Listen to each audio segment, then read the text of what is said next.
And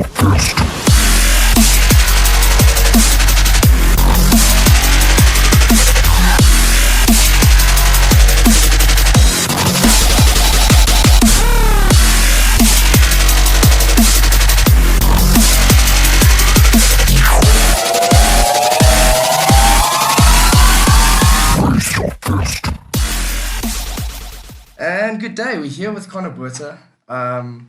Not a South African. It's our first. it's our first of the show. A guy that's from the fitness industry, predominantly practicing in Canada. Yeah, that's great. And yeah, bro, welcome to the show. Thank you for having me. I think this is going to be an interesting one. I'm very very excited to hear what you have to say about how things work in different country and just in the different game over there. Yeah, I'm excited to be here. Nervous, but excited. Nothing to be nervous about. So yeah, bro, we were chatting a bit earlier about your background. If you just mind going over it again about. Yeah. So long story short, I was overseas contracted rugby player in Canada. I decided to go into the fitness industry, obviously, because I was studying to become a personal trainer, and I was like, you don't want to get a personal trainer that doesn't look the part. Yes. Doing that, I then landed up thinking to myself, what if I can compete? So then I started getting that. I got a good coach, and then from there just landed up competing, and then that became my new passion. It's just taking a backseat. Taking a backseat a bit. So when you say competing, what is your category that you're aiming for at the moment? Men's physique. Okay, cool, perfect. And where have you competed so far? So I competed in LA last year. Okay. Last year April. And then in Canada, it was just a small little competition that I was there. So I've only done two competitions overseas. I'm looking to do my next competition here in December, on the 5th of December, the Candy Classic. Okay, yes. And see what happens from there. Okay, power, bro. That's amazing, bro. And what is the difference? I know obviously America is the be all and end all when it comes to the game, but how's Canada and the competition wise and training? Canada's becoming the new mecca of bodybuilding. Is it? Yeah, 100%. Sure. The gyms are unreal. The fitness industry itself is very, very uplifting. They help each other out. There's no backstabbing. Yeah, it's not an egotistical place, but I believe everybody is just down to earth, there to help one another out. Sure. And yeah, just some big motherfuckers. I can imagine, because you say obviously not coming from you come from South Africa, but you haven't competed yet, so you haven't seen the size difference. But I can imagine that's a different beast in itself. Yeah. I mean, the hormones that are over there are the fucking There's nothing like getting fucking A grade lab testosterone. But also you have such a wide variety of choices for food stuff, Yes. It's and the food there is super cheap. Whereas if you're on prep here in South Africa, pretty expensive. That's interesting. So you say the standard of bodybuilder, the standard of living kind of just day to day, meal prep and everything. You think it's cheaper?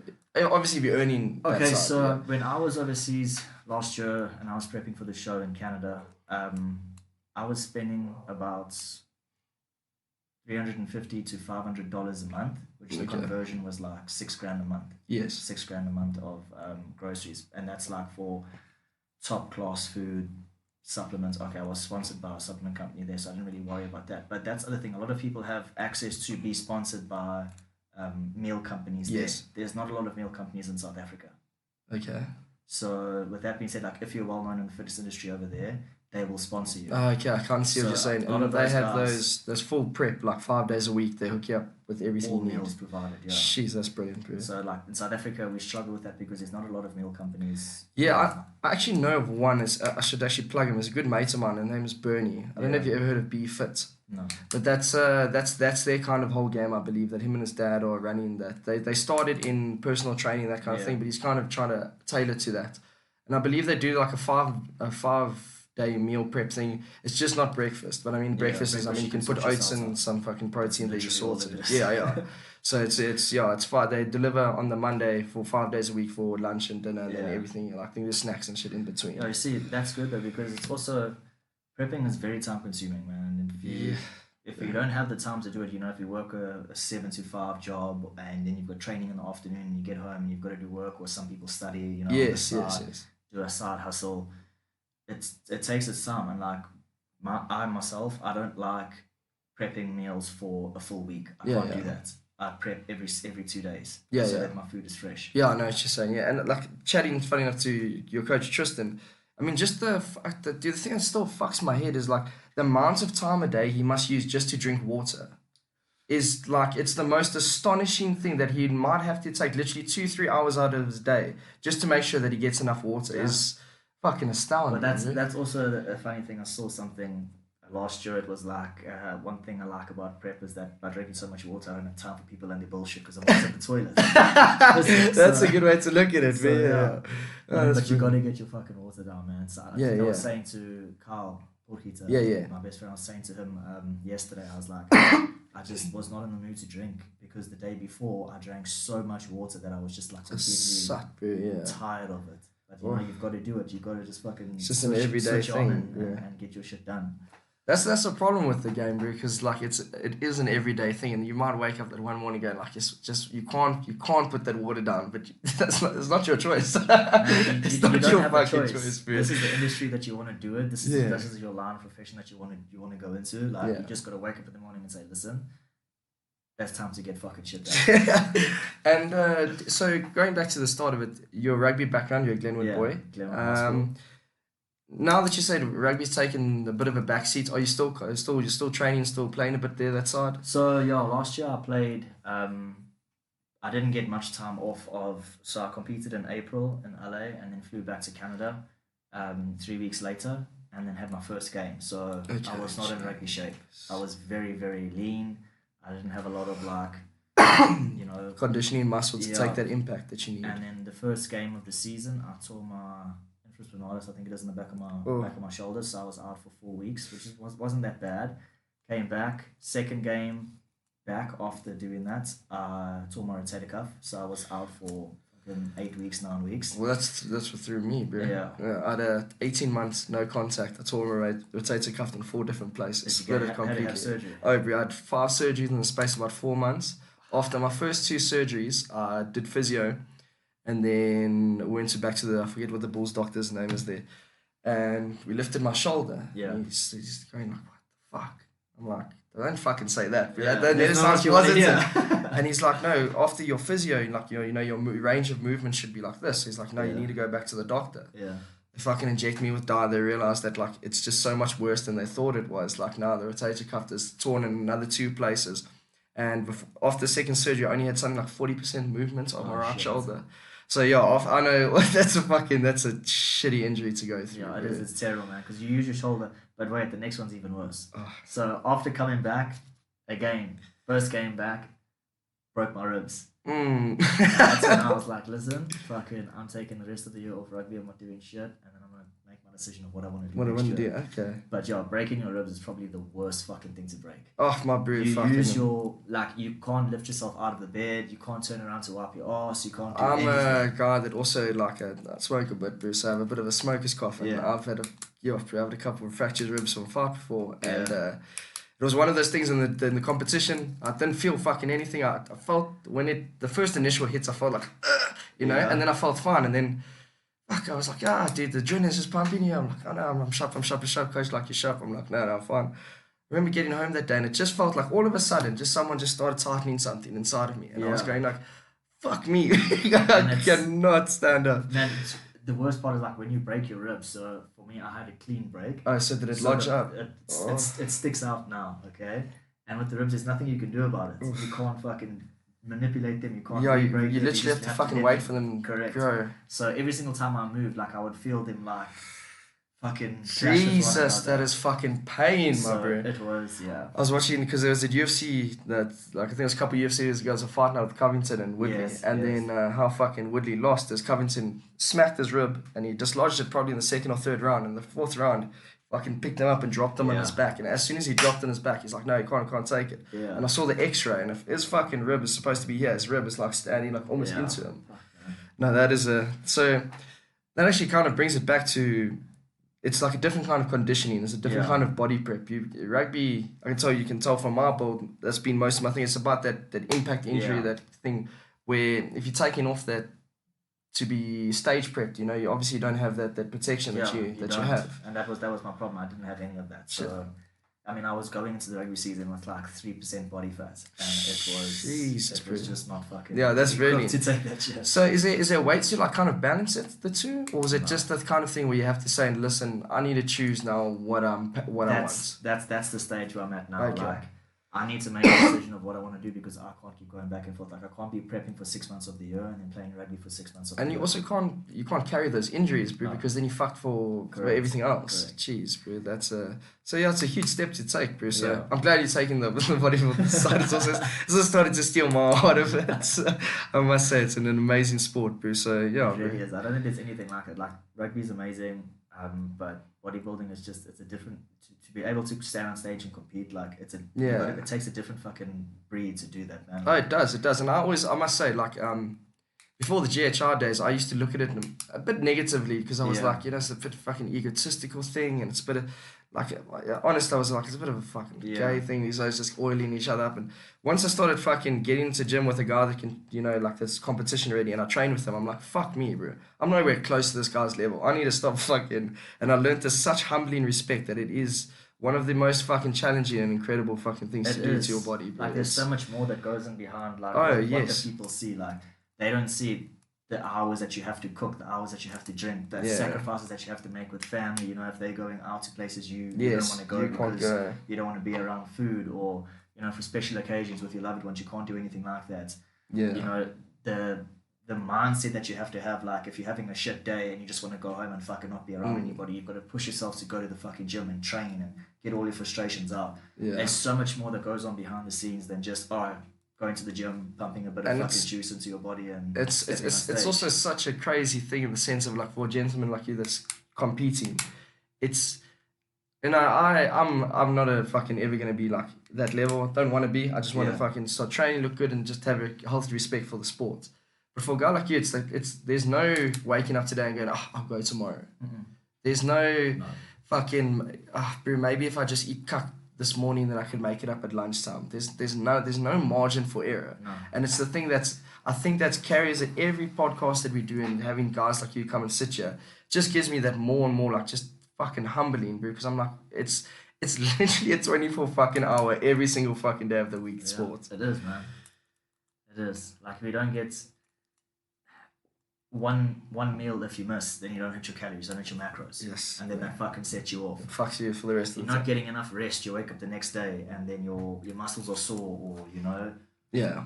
It's just, there's, like I said, there's so much more that goes into it than just what people see. And at the end of the day, those people that have shit to say about us, they would never be able to. Oh, no, exactly, so bro. And I'm prime example. I was the guy that spoke shit, and I would never be. I don't think I'd ever be capable of being a fucking Olympia or whatever. I just don't have it in me, mate. I just look at those guys and go, fucking well done, bro. Yeah. That is a fucking marvel of human achievement. I think everybody at the end of the day, like, originally when I first started competing, was I wanted to prove a point to people that you could step on stage without taking any performance enhancers and still place. Yeah. And that was my goal, and that's what I did. Okay. I placed second in my first show. Yes. So, like, with that being said, that was my goal, and then as time's gone on, so the goal has changed. I think every person that steps on stage, their end goal should be the Olympia, because that is what that's what you train for. Like, I think Tristan said a good thing about this, like, if that is not your end goal, then why would you set these fucking outrageous things where you want like a 55 centimeter bicep and all this stuff? It's like rugby players. Like, a rugby player would not want to play professional rugby if his end goal wasn't to play for the Springboks. Yeah, exactly. What are you doing in rugby then? And exactly. Putting your body through all that shit and training your fucking ass off every day if you just if you're happy just sitting in the Curry Cup or whatever. Correct. Yeah, no, I feel that. And when it comes to you're an online trainer. Mm.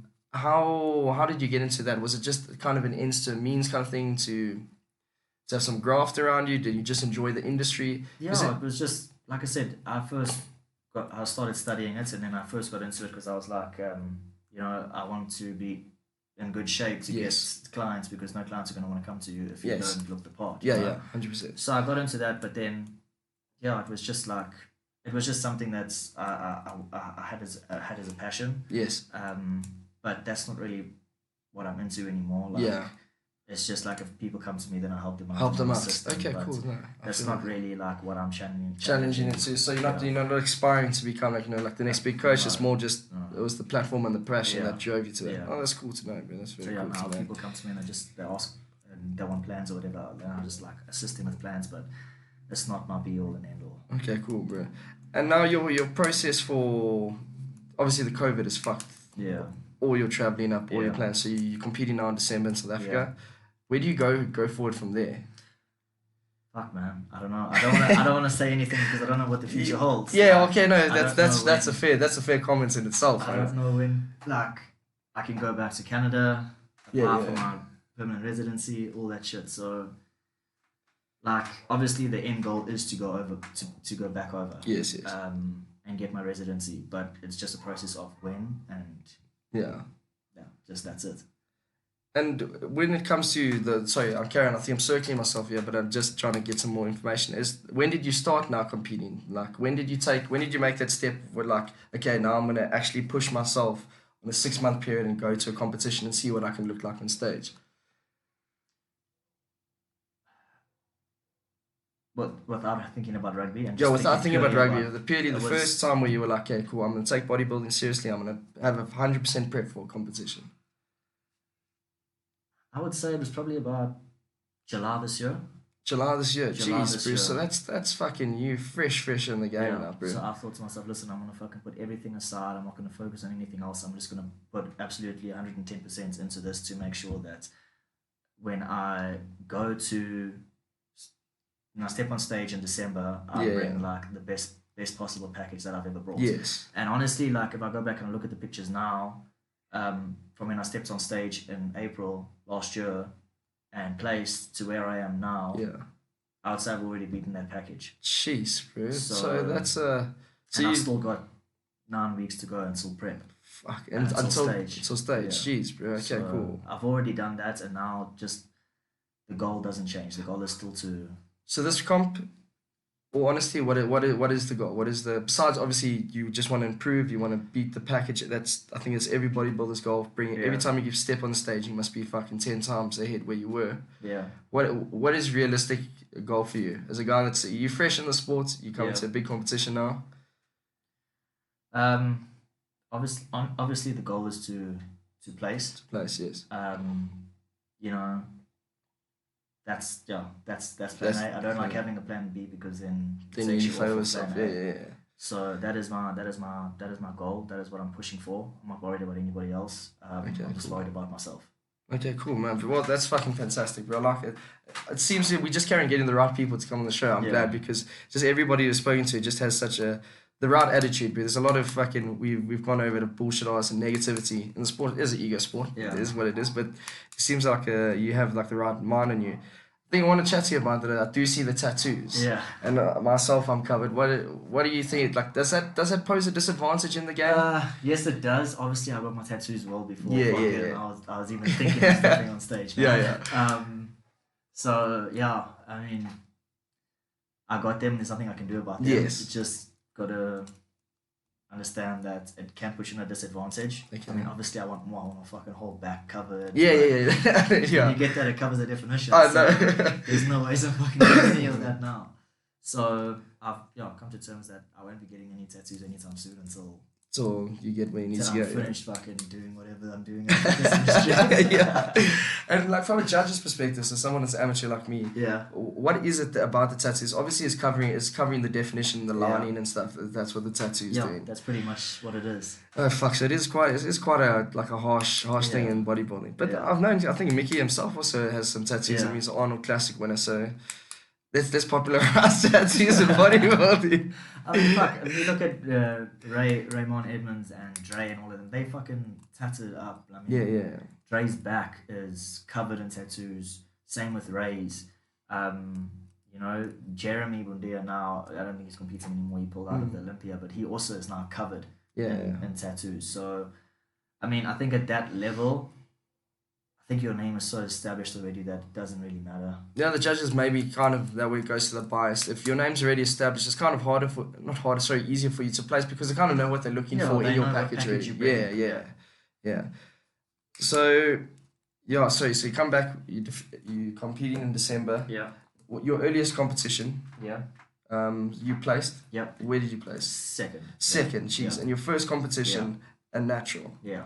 Fucking hell. So now your mind has changed off that natural thing. We've been asking everybody's on here because we've trying to get the whole generation iron gear, no gear fucking bullshit. Now that you've placed, you made that point.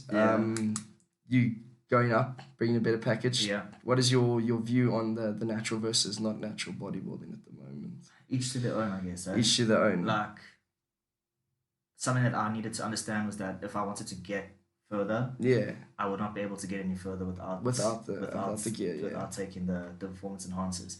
So I mean, yes, I do take, but it's like the most simple and basic shit ever. Yeah. You just need also because with my anxiety and depression, like I can't be taking a lot of shit that's gonna fuck with it because then I just land up in a very, very bad place. And this is a topic you're welcome to veer off. I've struggled with mental health a lot. Going back to the injury, I was 18 months, no competition, lost my contract. Fucking probably the hardest time I had in my life. I ruined my body myself because instead of fucking doing the opposite of going to fucking training, I just like kind of let everything go. Mental health is a fucking incredibly important part of this game. It can go fucking left or it can go right. Yeah. It's a sport, like we've said, where it's the strangest thing in the world because it's not like you're getting judged on the way you pass or the way you step, or you're getting judged on you. Yeah. What you physically look like, what you bring. So as a guy that suffers from those things, what is the challenges that you have to overcome on a day-to-day basis just to bring that positivity that you need in the game? Man, I have this conversation myself every single day. Like, I suffer, like I said, I suffer very bad with my anxiety and my depression. I can't take any caffeine. Yes. If I push myself too hard at training, I'll get a panic attack at the end of the training session. Oh, crazy, man. So, but now, like, I've learned what my triggers are. I've learned what to do and what not to do, how to calm myself down. So, with me, like, going back to the question of what you said about being judged for what you look like. Yeah. At the end of the day, like, that's not going to take their view away of what I think about myself. Yes. So that's what I just keep reminding myself. Well, and that's I think that's a very fucking that's a nail. That's probably the best answer we've had so far. Man. It's it's just about that confidence, bro. If they don't like the package that I bring, but I like it, then all that just means is that I have to work harder next time. Yeah, but and also just fucking prove people wrong. This is, I think 90% of what this game is about is that there's so many fucking ups and downs 100%. And. We're talking about, I forget his name, just the ups and downs when it comes to just general, like the Olympia. There's some guys that have fucking bought the world's best package and they come to the next competition and they don't place and you're just like, fuck, bro. That must be heartbreaking, but it's always fucking keep your head up, keep your heart strong and move forward, bro. Fucking, what's his name? Brandon Hendrickson. Yeah. He won the Olympia and the very next year I think he came fourth last year. Sure, bro. And that must be... He won 2018, I think. 2019 placed fourth, Ray won, and then this year see what happens. Yeah, we'll see what happens, bro. But that's how it should be, man. Like at the end of every single year, you should look back and reflect on your year and say, okay, listen, what do I need to do to make myself better going into the next year? Like what package? Like if I thought that was my best package, I need to bring fucking something better than that. Because that's how it should be. In martial arts, we used to call it block training. Yeah. So we'd like say you work on like your 8-week fitness camp is like 8-week blocks. And you work like kind of like 4 days by 4 days, and you're like obviously progressive blocks, and it's just about like you try and take that and work on that, and at the end of the block you see in these last 4 days have I achieved what I needed to achieve? If not, bro, then you can fucking always like fit it into another block if you make more time doing that and that. So do you take it now in the sense of dealing with those struggles and stuff on a week-to-week basis, day-to-day basis, or is it kind of thing where you do entire prep and then after the prep you go, okay, fuck, this is the end results? I would say day to day, hey, like there's obviously struggles that come through my mind on a daily basis, but it's just I'd rather fucking face them then and there and get them out of the way than look at them 2 weeks later or 3 weeks later or at the end of the prep, because then you sit there and you're like, or fuck, if this didn't happen, like maybe I'd be in a different place. Face the shit there and then, get it out of the way so that you know that at that moment in time you're giving your absolute fucking all to whatever you're doing. Yeah, bro, and I think the thing that fucking maybe raises the anxiety and like chases the depression is not dealing with that shit. Yeah. It's by just going, okay, sweeping it under the rug. Putting it behind your head and just going, I'll get through the session and I'm not going to deal with it in this time, bro. I used to be like that, and then in the beginning of the year, in February, and I had fucking one of the worst breakdowns I've ever had. And then I just... So like I was completely off of gym. I stayed off gym for about 5-6 weeks. I didn't do anything. I didn't want to go anywhere. I just wanted to fucking stay in my room, not be around people. And eventually I was like, fuck, pull yourself towards yourself and man the fuck up and go do what you need to do. And ever since then, that's when I realized, you know what, like, leaving your shit in the back of your mind and not facing it is what's going to get you to fucking fall flat on your face. Yes. And during lockdown, like, I put a post on Instagram, and then I did a live, and I just said to people that, like, if anybody ever needs anything in terms of, you know, anxiety or just having a person to talk to, I'd be that person to always have my DMs open, because I know what it's like to go through that shit alone, and it's terrible, man. Bro, and it's so important to have fucking gents like you that are larger than fucking life individuals that are talking about this shit, because I feel like there was so, like, it's only in the recent years that, like, that stigma, you know, it's like, fucking, it's gonna be tough guys, we can't fucking talk about emotions, but I think the tragedies that have happened fucking when it comes to bodybuilding, just other sports related shit with all kinds of suicides and depression and all that stuff, we need to be open about it, and it's fucking very, very cool that a gent that's fucking, like you said, very easy for you to just block up your emotions and always be the fucking tough guy. Yeah. So I appreciate guys like you, and I appreciate guys like Kyle's also coming out to say, you know, these are fucking things. You do face depression in sports, and especially in this sports, mental health, bro. So everybody listening out there, fucking take care of yourselves, guys. It's not about being the fucking tough guy all the time. Sometimes it's about taking care of yourself, bro. People, they put it aside and say, well, okay, well, fuck, like, you know, I don't know what I'm feeling, or this is new to me, so let me just brush it off. Yeah. Don't do that shit. Like, face your shit and fucking accept it and move on. But by sitting there, something I learned is that by sitting there and fucking fighting your anxiety and fighting your depression, it makes it worse. Worse, bro. And you can't, like, this is like, obviously, bro, we all make mistakes, and some fuck ups are bigger than worse. But, like, there's a thing, like, you literally can't live in the past, even if you wanted to. You can't, no matter what you've done, no matter what you said, you have to live with that. And just work through it, bro. Fucking get it done with. If you sit at home every day wondering what you did yesterday or the day before, the month before, it's also going to chew on you. You need to move past it, bro. Fucking wake up. Today's a new day. Tomorrow's a new day. I learned a very valuable thing. It's like he was a fucking general. I think it was a USS Nimitz, like a huge aircraft carrier. Yeah. And he was giving his like a retirement speech or whatever. And he said, like, one of the most important things they train you in the army is just to make your bed every day. And he's like, it has nothing to do with like discipline stuff. It has to do with the fact that if after a long fucking day you see that bed is fucking made, it's just like, bro, you get into that bed, tomorrow you wake up and you make it again. It just shows you it's a start of something new. Yeah. That bed was made, fucking unmade, the next day is fucking made again. That process is showing you that each day falls onto each other, and each day is something new, bro. Yeah. It's important to remember it, bro. And bro, so tell me a bit more about just your enjoyment in the game now so far.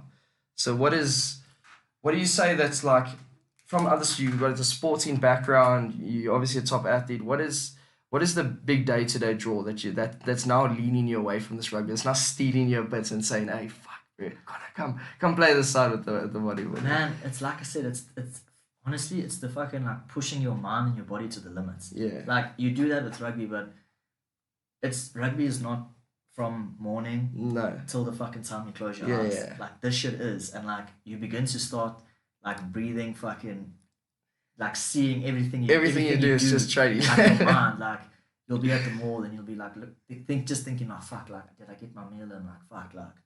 Yeah. And what time can I go to training, you know? How different was your prep now from being like a top level like athlete in rugby to changing now to bodybuilding?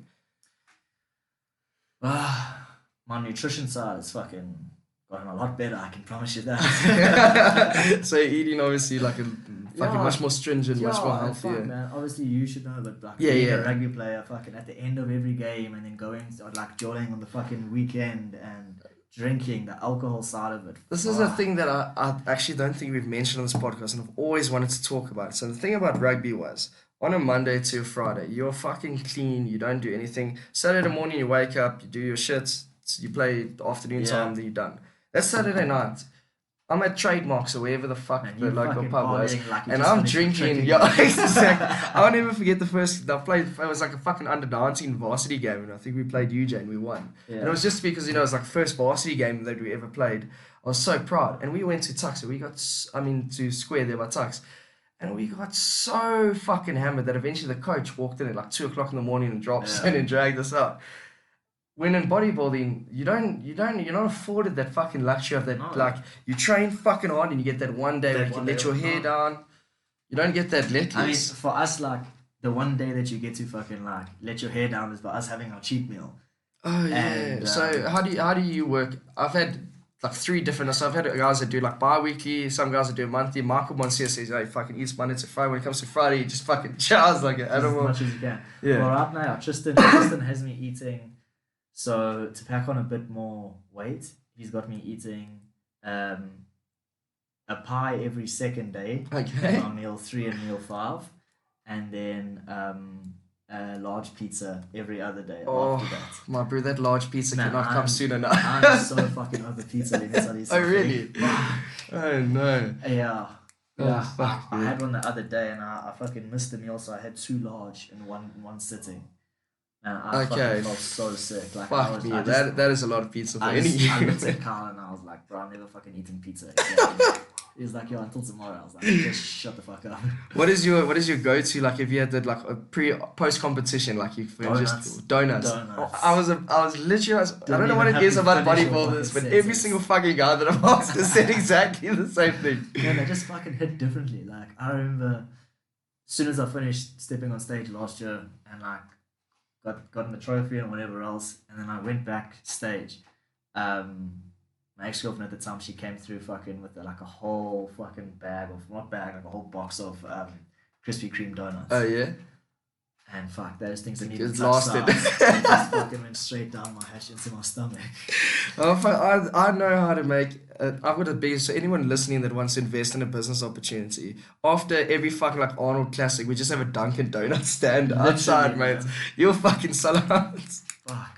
Do we even still get those like little fucking chocolate donuts that you used to get Oh, from Rugby? I remember those ones that they like dip all the chocolate The and shit at the top, chocolate, the small yeah. donuts. Yeah, no. Fuck, those were incredible.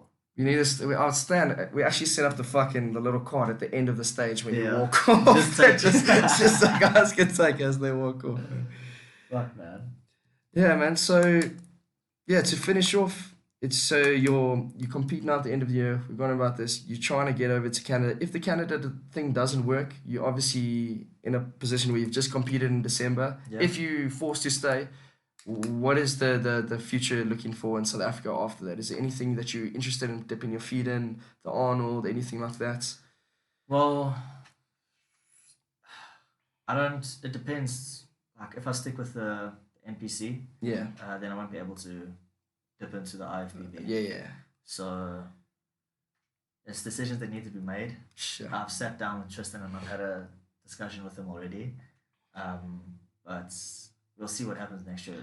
For yourself as an individual, obviously you don't want to tell everything. Yeah, you're still making a decision yourself. Yeah. What if you had to decide? What is the two that would draw you? So the NPC and the IFBB. What would if you were in the one and I said to you, yeah, let me try and bring you to the other. What would be the one thing of either side that you would say, okay, this is the one that makes me want to go there. This is the one that makes me want to go there. Like I said, at the end of the day, everybody's end goal, if you're in the fitness industry or if you're in the competition industry, should be stepping on stage at Mr. Olympia. Yes. Obviously, by doing that, then you've got to stick with the NPC. Okay. You know, people can say, "Oh, let's just be realistic and let's just think, are you ever going to step on stage?" Well, fuck, you don't know that. Yeah. So don't ever throw anybody off. Like for those people that are also right now in the like process of deciding between the two, Yes. don't let anybody throw you off or change your decision. Just fucking stick with what you want to stick to and back yourself, and that's all you need to do. Okay, cool. And what in this competition? Well, how many are the pro cards offering at the moment? At the NPC, Yeah, I don't think there's pro cards offering at the Eye Candy Classic. But if you win there and then you win overalls at the next competition, the regional competition, then you get pro Okay, cards. cool. So it's pretty much it's the ladder of Yeah. things. So like almost like a league, depending on where you place, you get to step up to the next stage. So it's two big competitions and then the chance to really get what you need. Yeah. Wow, man, that's fucking fantastic. Well, I just want to thank you so much for coming on, Thank bro. you for having me. It's such an interesting lot of story, fucking bro. Again, I just want to circle back to, I know I've been harping on this podcast, but I want to circle back to the mental health thing because with you and Carl, I believe it's so fucking important that we have gentlemen on you to be open and honest about things like that. And anyone listening to this that's fucking struggling with their own shit, like you said, bro, our DMs are open, their DMs are open. Fucking take care of yourselves, and bro, just thank you for coming on. We'll be following you fucking very closely. Thank you. Please keep in contact when you go overseas. Hopefully we can check you 1 or 2 competitions before you jump overseas. I'm still gonna be here. Perfect. Thanks so much, bro. Thanks, man.